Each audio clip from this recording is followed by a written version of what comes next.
نسألك يا من هو الله. الحمدللہ والصلاة والسلام علی رسول اللہ. اما بعد فاعوذ باللہ السمیع العلیم من الشیطان الرجیم. بسم اللہ الرحمن الرحیم. معزز سامعین، السلام علیکم ورحمۃ اللہ وبرکاتہ. معزز سامعین، حضرت عمر بن عبدالعزیز سے کون واقف نہیں ہے؟ خلفائے راشدین کے بعد انہی کا تو شمار ہے. ان کی بیوی فرماتی ہیں کہ عمر بن عبدالعزیز سے زیادہ وضو اور نماز میں مشغول ہونے والے تو اور بھی ہوں گے، مگر ان سے زیادہ اللہ سے ڈرنے والا میں نے نہیں دیکھا. محترم سامعین، ان کی بیوی فرماتی ہیں عشاء کی نماز کے بعد مصلی پر بیٹھ جاتے اور دعا کے واسطے ہاتھ اٹھاتے اور روتے رہتے، حتیٰ کہ اسی میں نیند کا غلبہ ہوتا تو آنکھ لگ جاتی. پھر جب کھل جاتی تو اسی طرح روتے رہتے اور دعا میں مشغول رہتے. تو محترم سامعین، ان کی بیوی عبد الملک بادشاہ کی بیٹی تھی. باپ نے بہت سے زیورات اور جواہر دیے تھے اور ایک ایسا بھی ہیرا دیا تھا جس کی نظیر نہیں ملتی، یعنی اس کی مثال نہیں ملتی.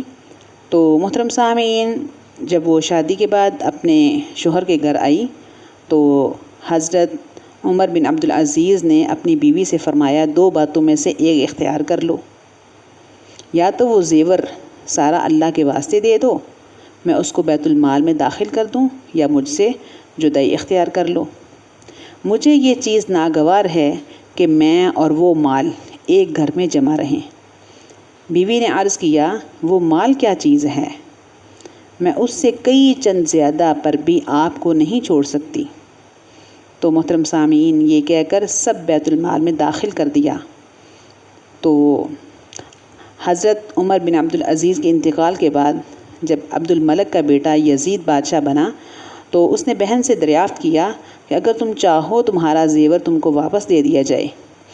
تو محترم سامعین سنیے کتنا پیارا جواب دیا. فرمانے لگی کہ جب میں نے ان کی زندگی میں اس سے خوش نہ ہوئی تو ان کے مرنے کے بعد اس سے کیا خوش ہوں گی. مرض الموت میں آپ نے لوگوں سے پوچھا کہ اس مرض کے متعلق کیا خیال کیا جاتا ہے. کسی نے عرض کیا کہ لوگ جادو سمجھ رہے ہیں، تو آپ نے فرمایا یہ نہیں. پھر ایک غلام کو بلایا تو اس سے پوچھا، مجھے زہر دینے پر کس چیز نے تجھ کو آمادہ کیا؟ تو اس نے کہا 100 دینار دیے گئے اور آزادی کا جو ہے وہ وعدہ کیا گیا تھا. تو حضرت عمر بن عبدالعزیز نے فرمایا وہ دینار لے آؤ.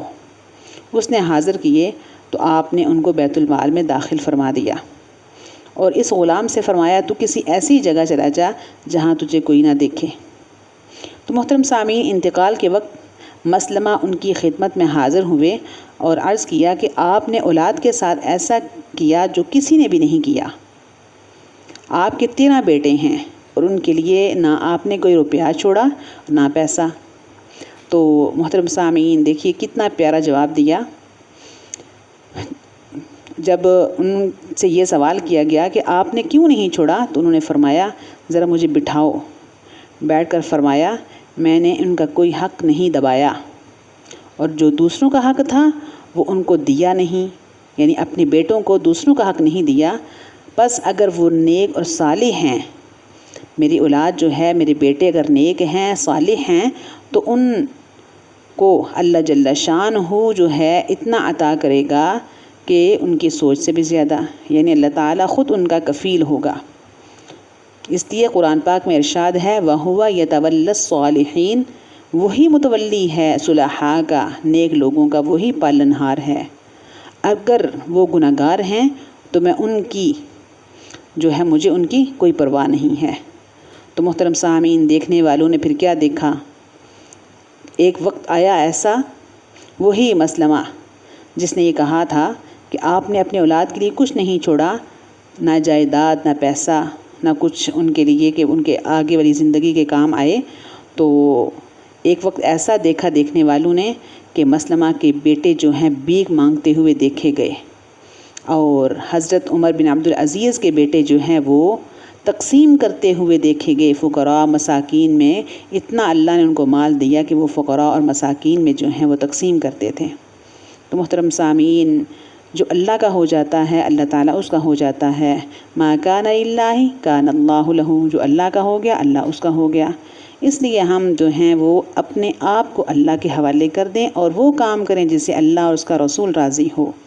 اللہ تعالیٰ ہمیں عمل کی توفیق عطا فرمائے۔ اللہ اور اللہ کے رسول کی رضا ہم تلاش کرتے رہیں اور اپنی زندگی جو ہے نیک لوگوں کے جو ہے راستے پر چلنے والا ہمیں جو ہے اللہ تعالیٰ بنائے۔ تو معزز سامعین، اگر کسی کو کسی بات کا جو ہے وہ شبہ ہو، کسی قسم کے مسئلے میں جو ہے وہ ان کو شک ہو یا کوئی ان کے بات جو ہے وہ سمجھ نہ آئے تو وہ کمنٹ کر کے پوچھ سکتے ہیں۔